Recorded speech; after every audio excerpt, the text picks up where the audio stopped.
മലപ്പുറം കരുവാരക്കുണ്ടിൽ കടുവ ഇറങ്ങി. കരുവാരക്കുണ്ട് കേരള എസ്റ്റേറ്റിലാണ് കടുവ ഇറങ്ങിയത്. വനംവകുപ്പ് ഉദ്യോഗസ്ഥർ നടത്തിയ പരിശോധനയിലും കടുവയെ കണ്ടു. കടുവയുടെ ദൃശ്യങ്ങൾ പുറത്തു വന്നിട്ടുണ്ട്. അഷ്കർ അലി കരിമ്പ നൽകും വിശദാംശങ്ങൾ. അഷ്കർ, എപ്പോഴാണ് ഈ കടുവയുടെ സാന്നിധ്യം തിരിച്ചറിയുന്നത്? ഇപ്പോഴും ഈ പ്രദേശത്ത് തന്നെ കടുവയുണ്ടോ? ശ്രുതി, ഇന്ന് രാവിലെയാണ് ടാപ്പിംഗ് തൊഴിലാളികളാണ് ആദ്യഘട്ടത്തിൽ ഇത്തരത്തിലൊരു കടുവയുടെ സാന്നിധ്യം ശ്രദ്ധയിൽപ്പെടുന്നത്. തുടർന്ന് അവർ നാട്ടുകാരെ വിവരം അറിയിക്കുകയും ചെയ്തിരുന്നു. പിന്നീട് അതിനുശേഷം വനം വകുപ്പ് ഉദ്യോഗസ്ഥരും RRT സംഘവും സ്ഥലത്തെത്തി പരിശോധന നടത്തി. ആ പരിശോധനയിലും പിന്നീട് ഈ കടുവയെ കണ്ടിരുന്നു. തുടർന്ന് നാട്ടുകാർ തന്നെയാണ് ഇത്തരത്തിൽ കടുവയുടെ ദൃശ്യങ്ങൾ പകർത്തുകയും ചെയ്തിരിക്കുന്നത്. ആ ദൃശ്യങ്ങളാണ് ഇപ്പോൾ നമുക്ക് ലഭിക്കുകയും ചെയ്തിരിക്കുന്നത്. അഥവാ കേരള എസ്റ്റേറ്റിൽ കുനിയമ്മാടി എന്ന് പറയുന്ന, അഥവാ കരുവാരക്കുണ്ടിൽ തന്നെ കേരള എസ്റ്റേറ്റ് പറയുന്ന വലിയ റബ്ബർ തോട്ടങ്ങൾ നിറയെയുള്ള ഒരു പ്രദേശമാണ്. ആ പ്രദേശത്ത് കുനിയമ്മാട് ഭാഗത്താണ് ആദ്യ ഘട്ടത്തിൽ കടുവയെ കാണുന്നത്. പിന്നെ കടുവ മലയുടെ ഭാഗത്തുനിന്നും താഴത്തേക്ക് ഇറങ്ങുകയും ചെയ്തു. ഇപ്പോൾ കേരള സ്റ്റേറ്റിനോട് ചേർന്നുള്ള വില്ലേജ് ഓഫീസിൻ്റെയും അവിടെയുള്ള സ്കൂളിൻ്റെയും പരിസര ഭാഗത്തേക്കാണ് ഇപ്പോൾ ഈ കടുവ നീങ്ങിയിരിക്കുന്നത് എന്നുള്ളതാണ് ഇപ്പോൾ നാട്ടുകാർ ചൂണ്ടിക്കാണിക്കുന്നത്. ഈ കടുവ ഇപ്പോഴും ആ പ്രദേശം തന്നെ വിട്ടുപോയിട്ടില്ല. ഇതിൻ്റെ ഈ മലമുകളുടെ ഭാഗത്ത് വീടുകളില്ലെങ്കിൽ പോലും അതിന് തൊട്ട് താഴ്ഭാഗങ്ങളിലേക്ക് ഇപ്പോൾ കടുവ കടന്നുപോയ പ്രദേശങ്ങളൊക്കെ തന്നെ വലിയ ജനവാസ മേഖലയാണ്, വലിയ ആളുകൾ താമസിക്കുന്ന ഒരു പ്രദേശം കൂടിയാണ്. അവിടെയാണ് ഇപ്പോൾ വീണ്ടും കടുവയുടെ സാന്നിധ്യം കണ്ടെത്തിയിരിക്കുന്നത്. നേരത്തെ കരുവാരക്കുണ്ടിൽ കടുവ ഇറങ്ങിയെന്നുള്ള പ്രചാരണം നടന്നിരുന്നെങ്കിൽ പോലും അതിലെ വീഡിയോ ദൃശ്യങ്ങളൊക്കെ തന്നെ വ്യാജമാണെന്ന് വനം വകുപ്പ് കണ്ടെത്തിയിരുന്നു. അതുകൊണ്ട് ഇത്തവണ കടുവയെ കണ്ടപ്പോൾ വലിയ ജാഗ്രത വനം വകുപ്പ് കാണിക്കുകയും ചെയ്തു. തുടർന്ന് വനം വകുപ്പ് ഉദ്യോഗസ്ഥർ തന്നെ നേരിട്ടെത്തി നടത്തിയ പരിശോധനയിൽ കടുവയുണ്ട് എന്നുള്ള കാര്യം ഔദ്യോഗികമായി സ്ഥിരീകരിക്കുകയായിരുന്നു. ആ കടുവ മല ഇറങ്ങുന്ന അതിൻ്റെ ദൃശ്യങ്ങളാണ് ഇപ്പോൾ ലഭിച്ചിരിക്കുന്നത്. വനം വകുപ്പ് ഉദ്യോഗസ്ഥരും പ്രദേശത്തെ നാട്ടുകാരും ഒക്കെ ചേർന്ന് കൂട്ടായി തന്നെ ഇതിനുവേണ്ടി തെരച്ചിൽ നടത്തുകയും ചെയ്തിരുന്നു, പരിശോധന നടത്തുകയും ചെയ്തിരുന്നു. ആ പരിശോധനയിലും ഈ കടുവയുടെ സാന്നിധ്യം സ്ഥിരീകരിച്ചിട്ടുണ്ട്. എന്തായാലും അല്പം വലിപ്പമുള്ള ഒരു കടുവ തന്നെയാണ് നമുക്ക് ആ ദൃശ്യങ്ങളിൽ കാണാൻ കഴിയുന്നത്. ആ കടുവ കടന്നുപോയ ദൃശ്യങ്ങൾ വാഹനങ്ങളിൽ നിന്നാണ് ഈ നാട്ടുകാർ പകർത്തുകയും ചെയ്തിരിക്കുന്നത്. മേഖലയിൽ വലിയ തോതിൽ ഭീതി പരത്തുന്ന ഒരു സാഹചര്യം കൂടി ഈ ഘട്ടത്തിലുണ്ട്. കാരണം കൽക്കുണ്ട്, കേരളാംകുണ്ട്, കൽക്കുണ്ട് ഉൾപ്പെടെയുള്ള പ്രദേശങ്ങളൊക്കെ തന്നെ ഇതിനോട് ചേർന്ന് നിൽക്കുന്ന പ്രദേശങ്ങളാണ്. വലിയ തോതിൽ ആളുകൾ എത്തുന്ന ടൂറിസം മേഖല അടക്കമുള്ള പ്രദേശങ്ങൾ കൂടി ഇതിനോട് ചേർന്നുണ്ട്. അതുകൊണ്ട് തന്നെ അത്തരമേറെ മേഖലയിലേക്ക് കടുവ വീണ്ടും എത്തുന്നു എന്നുള്ളത് ആളുകളുടെ ആശങ്ക വർദ്ധിപ്പിക്കുന്ന സാഹചര്യമുണ്ട്. നിലമ്പൂർ സൗത്ത് DFO ധനിക്ലാൽ നമുക്കൊപ്പം ചേർന്നുണ്ട്. ശ്രീ ധനിക്ലാൽ, ഇപ്പോൾ കടുവയുടെ സാന്നിധ്യം സ്ഥിരീകരിച്ചിരിക്കുന്നു അല്ലേ? അവിടെയുള്ള എസ്റ്റേറ്റുകാര് ആ മേഖലയിൽ കടുവയുടെ സാന്നിധ്യം പറയുകയും RRT സംഘം അവിടെ എത്തി പരിശോധിക്കുമ്പോൾ അവിടെ കടുവയുടെ സാന്നിധ്യം ബോധ്യപ്പെട്ടിട്ടുണ്ട്. ഈ പ്രദേശത്ത് ഇതിനു മുൻപ് ഇത്തരത്തിൽ വന്യജീവികളുടെ സാന്നിധ്യം ഉണ്ടായിട്ടുള്ളത് തന്നെയാണോ? കരുവാരക്കുണ്ട് സൈലന്റ് വാലി നാഷണൽ പാർക്കിനോട് ചേർന്ന് നടക്കുന്ന മേഖലയിലാണിത്. ഇതെല്ലാം അവിടെ നിന്ന് ഇതിനു മുമ്പ് കടുവയുടെ സാന്നിധ്യം കുറച്ച് മുമ്പൊക്കെ ബോധ്യപ്പെട്ടുള്ള സ്ഥലങ്ങളാണ് അതൊക്കെ. അതായത് ഇപ്പൊ ഈ ജനവാസ മേഖലയോട് ചേർന്നാണോ ഇത്? ഇതൊരു വലിയ എസ്റ്റേറ്റ് ആണ്. 100 കണക്കിന് ഹെക്ടറുകൾ ഉള്ള ഒരു എസ്റ്റേറ്റ് ആണ്. അതിന്റെ ഏറ്റവും മുകളിലാണ് ഇത് കണ്ടെത്തിയിരിക്കുന്നത്. ഇനിയുള്ള നടപടികൾ എന്തൊക്കെയാണ് ഇതിപ്പോ സ്ഥിരീകരിച്ച സാഹചര്യത്തിൽ? ജസ്റ്റ് ഇപ്പോ സ്വീകരിക്കപ്പെട്ടിട്ടുള്ളൂ. മേലുദ്യോഗസ്ഥരുമായി ചീഫ് വൈൽഡ് ലൈഫ് വാർഡനായിട്ട് ഇതിന്റെ മേലുദ്യോഗസ്ഥരത്തേക്ക് വിവരം റിപ്പോർട്ട് ചെയ്തിട്ടുണ്ട്.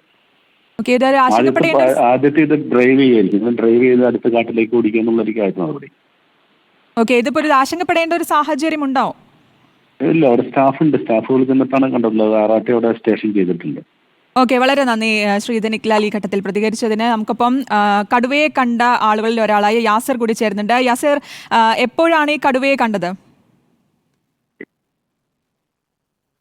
സ്റ്റേറ്റിലെ തൊഴിലാളികളാണ്. അങ്ങനെ സൂപ്രണ്ട് ഫോറസ്റ്റ് ഓഫീസിലേക്ക് വിളിച്ച് അവരിപ്പോ വന്ന് ഞങ്ങളെല്ലാവരും അവിടെ 2 വണ്ടിയിൽ അതിന്റെ കുനിയമ്മാട് പറഞ്ഞ സ്ഥലത്താണ് അങ്ങോട്ട് പോയതാ. എപ്പോഴായിരുന്നു കണ്ടത് കടുവയെ? കടുവയെ കണ്ടത് എസ്റ്റേറ്റ് തൊഴിലാളികളാണ്. താങ്കൾ കണ്ടിട്ടില്ല, നേരിട്ട് കണ്ടിട്ടില്ല? കണ്ടു. ഞങ്ങൾ പിന്നെ ഇപ്പൊ ഫോറസ്റ്റുകാർ എത്തിയിട്ട് ഞങ്ങള് 2 വണ്ടിയിൽ അങ്ങോട്ട് മലന്റെ മേലേക്ക് പോയി. അപ്പൊ കണ്ടു. അതായത് ആ സ്ഥലത്ത് ഇപ്പോഴും കടുവയുണ്ടല്ലേ? കടുവ ഇപ്പോഴും ഉണ്ട് അവിടെ. ഇനി അതിനുശേഷം ഇപ്പൊ RRT സംഘം ഒക്കെ എത്തി സ്ഥിരീകരിച്ചിട്ടുണ്ടല്ലേ അവിടുത്തെ കടുവയുടെ സാന്നിധ്യം? കൂടെ ഉണ്ടായിരുന്നു, ഫോറസ്റ്റ് ഓഫീസർമാർ കൂടെ ഉണ്ടായിരുന്നു. ഇനി എന്താ നടപടി? എന്തെങ്കിലും ഇപ്പൊ ഇങ്ങനെ ഒരു ജനവാസ മേഖലയുണ്ട്, അവിടെ ആളുകൾ താമസിക്കുന്ന ഒരു ഭാഗമാണോ? താഴത്തേക്ക് അതെ, അതിന്റെ താഴത്തേക്ക് ആളുകളുണ്ട്, താമസിക്കണേണ്. പിന്നെ ഈ ഭാഗത്തേക്ക് ഞങ്ങൾ താമസിക്കുക അടിവാരം എന്ന് പറഞ്ഞ സ്ഥലമാണ്. അതിന്റെ അപ്പുറത്തേക്ക് കേരളയാണ്. പോയിട്ടുണ്ട്, എന്താ ചെയ്യണേ അറിയില്ല. ഇതിനു മുൻപ് ഇത്തരത്തിൽ വന്യമൃഗങ്ങളെ എന്തെങ്കിലും കടുവയോ പുലിയോ ആനയോ ഒക്കെ ഇറങ്ങുന്ന ഒരു പ്രദേശം തന്നെയാണോ അവിടെ? ഇറങ്ങിയോടത്തില്ല, ഇവിടുന്ന് കുറച്ച് അങ്ങോട്ട് പോയിട്ടുണ്ട്. ഇവിടെ ആർത്തല പറഞ്ഞ സ്ഥലമുണ്ട്, അവിടെയൊക്കെ ഇറങ്ങുന്നതാണ്. ഓക്കെ നന്ദി യാസിൻ പ്രതികരിച്ചതിന്. യാസിറാണ് കടുവയെ കണ്ട ഒരാളാണ് യാസിർ. കരുവാരക്കുണ്ടിലാണ്, മലപ്പുറം കരുവാരക്കുണ്ടാണ് ഈ കടുവയെ കണ്ടിരിക്കുന്നത്. കരുവാരക്കുണ്ട് കേരള എസ്റ്റേറ്റിലാണ് കടുവ ഇറങ്ങിയത്. എസ്റ്റേറ്റ് തൊഴിലാളികളാണ് ആദ്യം കണ്ടത്. അതിനുശേഷം വനംവകുപ്പ് ഉദ്യോഗസ്ഥർ നടത്തിയ പരിശോധനയിലും കടുവയുടെ സാന്നിധ്യം സ്ഥിരീകരിച്ചിട്ടുണ്ട്. അതിന്റെ ദൃശ്യങ്ങളും പുറത്തു വന്നിട്ടുണ്ട്. അഷ്കർ തുടരുന്നുണ്ട്. അഷ്കർ, ഇപ്പോൾ നമ്മളോട് സംസാരിച്ചത് ഈ കടുവയെ കണ്ടവരിൽ ഒരാളാണ്. ഒപ്പം പറയുന്നത് അവിടെ ഇതൊരു എസ്റ്റേറ്റ് ആണല്ലേ, അപ്പോൾ അവിടെ ഇതിന് മുൻപ് ഇത്തരത്തിലുള്ള സാന്നിധ്യം ഉണ്ടാകിൽ പോലും അങ്ങനെ ഒരു പ്രശ്നം ഉണ്ടായിട്ടുള്ളൊരു ഏരിയ അല്ലല്ലേ?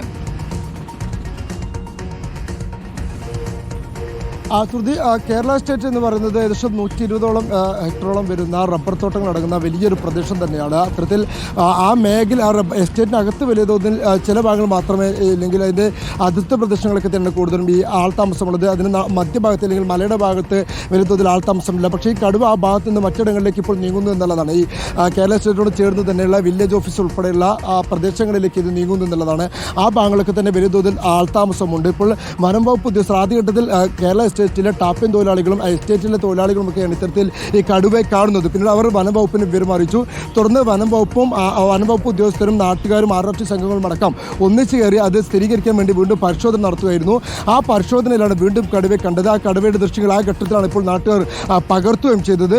എന്തായാലും ഈ സ്ഥലത്ത് കടുവ മറ്റിടങ്ങളിലേക്കൂടി ആൾതാമസമുള്ള മേഖലകളിലേക്കും മലയുടെ താഴ്വാരത്തേക്കും നീങ്ങുന്നു എന്നുള്ളതാണ് ഇപ്പോൾ നിലവിലുള്ള ആശങ്ക. ഈ ഔദ്യോഗികമായി അല്പസമയം മുമ്പാണ് ഇപ്പോൾ വനം വകുപ്പ് കടുവയുടെ സാന്നിധ്യം സ്ഥിരീകരിച്ചത്. അതുകൊണ്ട് തന്നെ വൈകാതെ അടുത്ത മണിക്കൂറിൽ തന്നെ ഇതുമായി ബന്ധപ്പെട്ട തുടർ നടപടികൾ തീരുമാനിക്കും. ഇല്ലെങ്കിൽ കടുവ പിടികൂടണമോ എന്നുള്ള കാര്യങ്ങളടക്കം തന്നെ വലിയ തോതിൽ നടപടികൾ എടുക്കുമെന്നുള്ള കാര്യമാണ് ഇപ്പോൾ DFI വ്യക്തമാക്കുകയും ചെയ്തിരിക്കുന്നത്. ഇതിന് തൊട്ടപ്പുറത്തുള്ള പ്രദേശം എന്ന് പറയുന്നത് പശ്ചിമഘട്ട മലനിരകളാണ്. അതിൻ്റെ ഈ സൈലന്റ് വാലി ഉൾപ്പെടുന്ന മേഖലയാണ് ഈ കരുവാരക്കുണ്ട് ഗ്രാമപ്രദേശത്തിന് കഴിഞ്ഞാലുള്ള പ്രദേശം. അത്തരത്തിൽ മലയോര മേഖല തന്നെയാണ്. ആ മലയോര മേഖലയിലാണ് ഇപ്പോൾ കടുവ സാന്നിധ്യം സ്ഥിരീകരിച്ചിരിക്കുന്നത്. നേരത്തെ കാട്ടാൻ ശല്യമൊക്കെ തന്നെ വളരെയധികം രൂക്ഷമായി റിപ്പോർട്ട് ചെയ്യപ്പെടുന്ന പ്രദേശങ്ങൾ ഒന്നുകൂടിയാണ് ഈ വനമേഖല എന്ന് പറയുന്നത്, ഇല്ലെങ്കിൽ ഈ മലയോര മേഖല എന്ന് പറയുന്നത്. അതിനോട് ചേർന്ന് നിൽക്കുന്ന ഒരു പ്രദേശം കൂടിയാണ് ഈ കരുവാരക്കുണ്ട് കേരള എസ്റ്റേറ്റ് ഉൾപ്പെടുന്ന പ്രദേശം. അവിടെ കടുവയുടെ സാന്നിധ്യം സ്ഥിരീകരിച്ചതോടെ ആളുകളെ സംബന്ധിച്ചിടത്തോളം വലിയ ആശങ്ക തന്നെയാണ്. വീണ്ടും കടുവ സ്ഥിരീകരിക്കപ്പെടുന്നു എന്നുള്ളത് തന്നെയാണ്. കഴിഞ്ഞ ദിവസം തൃക്കല്ലുകളോട് നഗരത്തോട് ചേർന്നുള്ള പ്രദേശത്തും പുലി ഇറങ്ങുകയും വനംവകുപ്പ് പുലിയെ പിടികൂടുന്ന സാഹചര്യം ഉണ്ടായിരുന്നു. ഇന്നലെ മമ്പാട് പുലി ഇറങ്ങി ഒരാൾക്ക് നേരെ ആക്രമിക്കുന്ന ഒരു സാഹചര്യം ഉണ്ടായിരുന്നു. അതിന് തൊട്ടു പിന്നാലാണ് ഇപ്പോൾ ജനവാസ മേഖലയിലേക്ക് കടുവ കൂടി ഇറങ്ങുന്ന ഒരു സാഹചര്യം തുടർച്ചയായി മലപ്പുറത്ത് റിപ്പോർട്ട് ചെയ്യപ്പെടുന്നത്. ശ്രുതി, ശരി. അഷ്കർ അലി കരിമ്പയാണ് വിശദാംശങ്ങൾ നൽകിയത്. മലപ്പുറം കരുവാരക്കുണ്ടിലാണ് കടുവ ഇറങ്ങിയത്.